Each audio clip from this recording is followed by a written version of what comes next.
Nakalaya muli si Boy sa tulong ng kanyang among politiko, subalit nanatiling patapon ang kanyang buhay.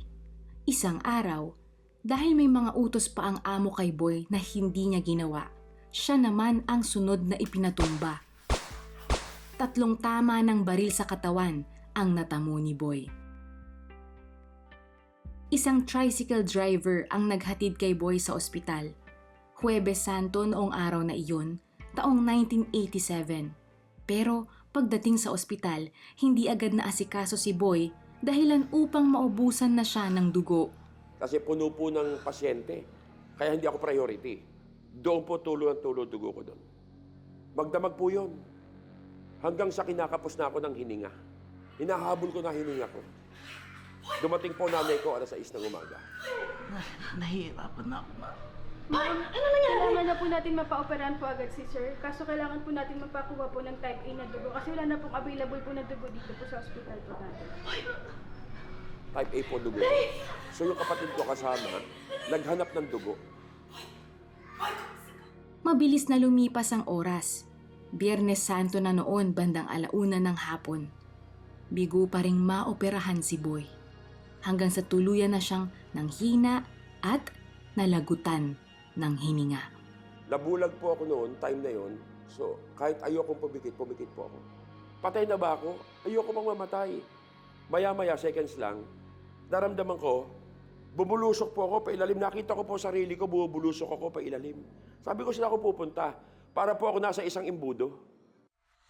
Idiniklara ng patay si Boy. Pero sa kabilang banda, Alam niyo, ang tao pala pag namatay, may isip ka pa eh. Doon ko naalala yung isang pastor na pumasok sa selda namin. Lumapit kayo sa akin, ang sino mang nabibigatan at nahihirapan, at kayo'y bibigyan ko ng kapahingahan. Doon ako tumawag sa Diyos. Sabi ko, Diyos, kung totoo ka, tumawag isip ko lang. Bigyan mo ako ng isang pagkakataong mabuhay. Maglilingkod ako sa iyo. Teka. Baka naman pwedeng huwag niyo muna siya ipasok sa morgue. Misis, patay na po ito eh. Hindi. Buhay ang anak ko. Alam niyo, bigla ako huminga. Boy! Buhay ang anak ko! Talagang powerful ang Word of God. Bumalik sa akin. Yung palang narinig ko noon, gagamitin sa akin ng Diyos yun. Nung time ako'y nasa gitna ng buhay at kamatayan, nagkagulo po sa ospital. Eksakto po, dumarating yung kapatid ko. Dala ang 5 bag na tipang 500cc na dugo. agad na isinailalim sa operasyon si Boy. Naging matagumpay ang operasyon. Pagdilat kong ganon, katabi ko yung doktor. Sabi ng doktor, kung hindi ka dumilat, patay ka na. Tingnan mo kung ano oras na. 3:00 ng hapon, Biyernes Santo, namatay si Kristo, nabuhay ka.